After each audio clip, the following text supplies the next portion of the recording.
नहीं मिल रही है, क्या कहेंगे जयराम? देखिए, मैंने शुरू में ही कहा था, हालांकि हमें आलोचना का सामना भी करना पड़ा था मैया सम्मान योजना पर जो हमने टिप्पणी किया था, लेकिन मैंने कहा था कि ये क्षणिक है, ये क्षण भर के लिए, ये एक लंबे समय तक कारगर साबित नहीं होगी और फलस्वरूप सामने होता हुआ दिख रहा है। बता दें आज 24 फरवरी है और आज से जो है विधानसभा सत्र शुरू हो चुका है।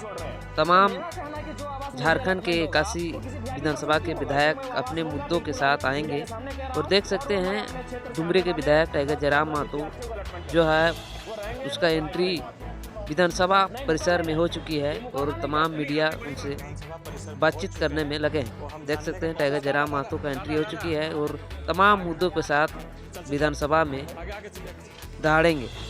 देख सकते हैं किस प्रकार भीड़ है विधानसभा परिसर के बाहर।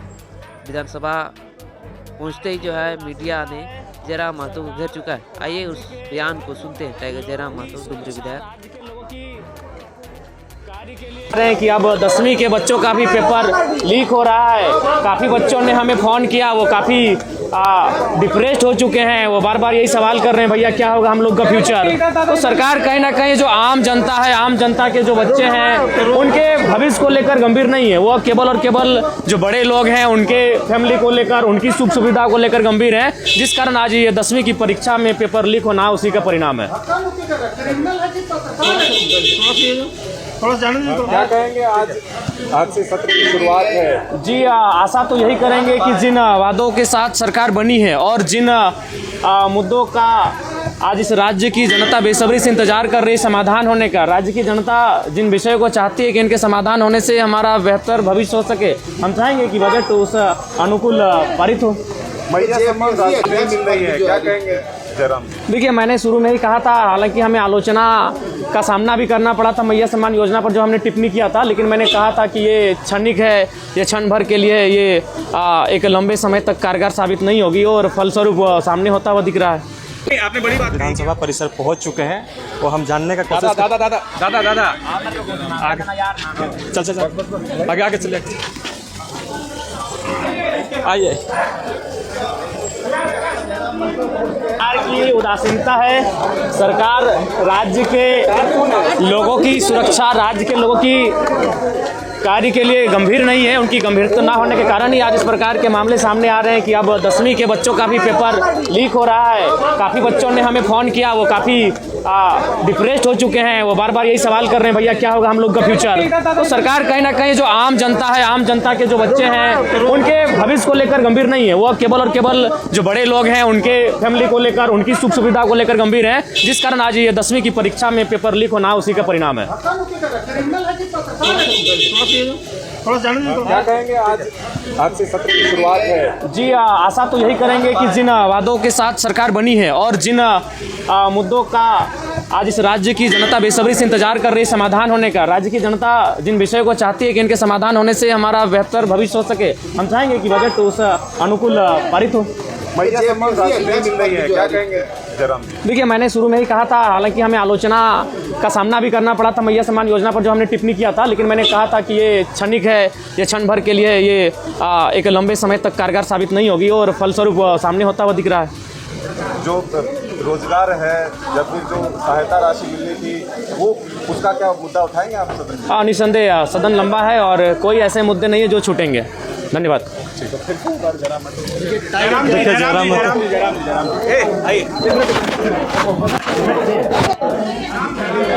और ले लीजिए।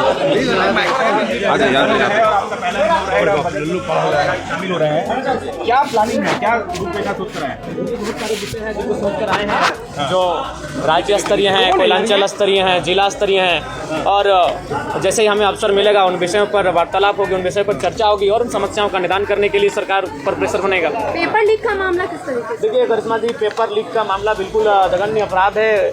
जिन लोगों ने भी इस कृत्य को अंजाम दिया है, सरकार उन पर गंभीर होकर कार्रवाई करे, क्योंकि अगर ऐसा नहीं होता है तो जो आम व्यक्ति है उनका इस जो व्यवस्था है, जो सिस्टम है, उस पर विश्वास टूटेगा और वो ये मान के चलेंगे कि एक आम व्यक्ति का जीवन की सुरक्षा किसी के का दायित्व किन्हीं का नहीं, उनकी जिम्मेदारी किन्हीं की नहीं है। जयराम जी, आप कितने गंभीर हैं इन मुद्दों को लेकर के? जयराम जी का क्या स्टैंड है, क्या गंभीर मुद्दे हैं, क्योंकि जो पढ़ने वाले स्कूल कॉलेज के छात्र हैं, इस राज्य की भविष्य, इस देश की भविष्य हैं और उनके भविष्य के साथ अगर खिलवाड़ होगा तो निसंदेह ये गंभीर मुद्दे हैं। इन पर गंभीर चर्चाएं होनी चाहिए। अभी तक नहीं हो पाई है। स्ट्रैटेजी के साथ पहुंचा है, आपकी क्या स्ट्रेटेजी है? देखिए, हमारी स्ट्रेटजी यही है कि बजट सत्र के माध्यम से इस राज्य को एक ऐसा बजट मिले जिसकी राज्य कल्पना कर रहा है, जो हमारे जो वीर शहीद हैं उनके सपनों को साकार होता हुआ देख सके इस राज्य को। उस दिशा में इस राज्य का बजट पारित होना चाहिए। जयराम जी, जेपीएससी अध्यक्ष पद अब तक खाली है, अब तक क्यों नहीं सरकार को मिल पा रहा है? देखिए, इसके देरी क्यों हो रही है? पीछे क्या कोई लग रहा है? कारण होगा, जो कोई विशेष कारण होगा।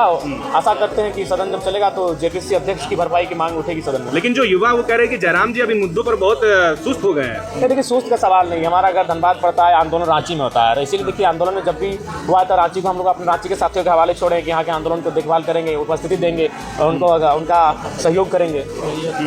मैया सम्मान योजना की राशि जो है वो नहीं मिल पा रही है लाभुकों के। देखिए, आप बिल्कुल, और शायद सुनने में आया कि बैंक का भी हस्तांतरण किया गया है, किसी दूसरे बैंक में इसे शिफ्ट किया गया है। उसके भी बहुत सारे कुछ ना कुछ कह सकते हैं, कुछ ऐसी घटनाएं विषय हैं उनका कहीं ना कहीं मैंने पहले भी कहा था कि ये योजनाएं लंबे समय तक नहीं चलेंगी और फलस्वरूप वो होता हुआ दिख रहा है। मैंने पहले भी इसका सजेशन दिया था। जयराम जी, फिर एक बार आप चर्चा में आ गए हैं। पिछला जब आप विशेष सत्र चल रहा था तो आपने मंच कहा था कि मैं टीए नहीं लूंगा। मैंने ये कहा था, आप एक बार फिर आप कंट्रोवर्सी में आ गए हैं। अपने आलोचकों को क्या जवाब देंगे? आलोचकों के लिए आप टीए के लिए स्कॉर्पियो ले हम लीजिए। फिर आ कह रहे हैं, हम नहीं, पहले मेरी बात सुनिए। हाँ, बोलिए, बिल्कुल बोलिए। उस दिन भर मैया सम्मान योजना पे चर्चा हुआ था। जी जी। उसके बाद मैंने कहा कि आप लोग 2500 रुपए का इतना महिमा मंडन कर रहे हैं और आप लोग 2 लाख की सैलरी ले रहे हैं, लाख रुपए का टीए ले रहे हैं और आप 2500 रुपया दे के महिमा मंडन कर रहे हैं, तो आप एक काम कीजिए, आप भी अपना जो जीवन है उसे सरल बनाइए आम जनता की तरह। तो मैंने ये कहा था, आज भी हम रिपीट कर रहे हैं इस बात को। जिस दिन इस पर पहल होगी उस पर पहला हस्ताक्षर जयराम महतो होगा। जिस दिन ये पहल होगी कि एक विधायक की सैलरी 3rd 4th ग्रेड के जो कर्मचारी हैं उनके समान होगी 40,000, 50,000, 60,000, पहला हस्ताक्षर मेरा होगा। जिस दिन ये पहल होगी उसमें पहला समर्थन ही मेरा रहेगा। अच्छा, आप खाली पैर आए हैं, मैं देख रही हूँ आप खाली पैर आए हैं। हाँ, वचन है तो वचन को निभाना पड़ेगा, वचन है। ठीक है। गाड़ी खरीदने पर सवाल उठाया जा रहा है। देखिए, मैंने फिर कहा, मैं आवास भी लेने जा रहा हूँ, लेकिन मेरा फर्क जान लीजिए, मैं आवास भी लूंगा क्योंकि मैं किसी वीआईपी के भरोसे अपना सुख सुविधा क्यों छोड़ूंगा। मेरी राज्य की जनता गरीब है, लाचार है, बेबस है, यहाँ के छात्र प्रताड़ित है, परेशान है, तो जो सुविधा मुझे सरकार से मिलेगी मैं वो सुविधा लूंगा और उन्हें मैं रॉबिन हुड के तर्ज पर जनता को दूंगा। बिल्कुल, मैं आवास की भी सुविधा लूंगा। नहीं, हम नहीं लेते, लेकिन उस सुविधा का अगर हम आवास नहीं लेते, वो आवास कोई ना कोई सरकार का आदमी रख लेगा, कोई वीआईपी पर्सन रख लेगा। देखिए रहे, मंत्री लोग 2 जगह का रखे हैं, पुराना आवास भी रखे हैं और नया आवास भी रखे हैं। जो विधायक हार के गए वो आवास नहीं छोड़ रहे हैं। तो मेरा कहना है कि जो आवास मुझे अलॉटमेंट होगा वो किसी वीआईपी पर्सन क्यों होगा, इसलिए मैं वो आवास लूंगा। बिल्कुल, आज मीडिया के सामने कह रहा हूँ और वो मैं अपने क्षेत्र से आने वाले 10-15 विद्यार्थियों को अलॉटमेंट कर दूंगा। वो रहेंगे, पढ़ाई करेंगे। नहीं, मुकर नहीं रहे, ये मुकरना नहीं कहते। नहीं, आपने बड़ी बात कही कि आप विद्यार्थियों हाँ, बिल्कुल अमल करेंगे इस पर? बिल्कुल अमल करेंगे। मैं मुकर नहीं रहा हूँ, मैं कह रहा हूँ कि अभी देख रहे हैं मंत्री लोग 2 आवास लेके बैठा है भैया। भाई उनको कोई कमी है, इतनी सुख सुविधा है, तो मैं अगर आवास ना लूँ तो किसी के हिस्से में चला जाएगा और किसी राजा के हिस्से में जाएगा, जबकि हमारी जनता गरीब है। तो मैं लेकर स्टूडेंट के बीच लेके जाऊँगा। आप आए तो इंटरव्यू लेने मेरे आवास में जाए। धन्यवाद, बहुत शुक्रिया। देखिए, जो है खाली पाँव आज भी जो है जयराम महतो आए हैं। जिस तरह से उन्होंने कहा था कि खाली पाँव आने की जो बात कही थी, अभी भी जो है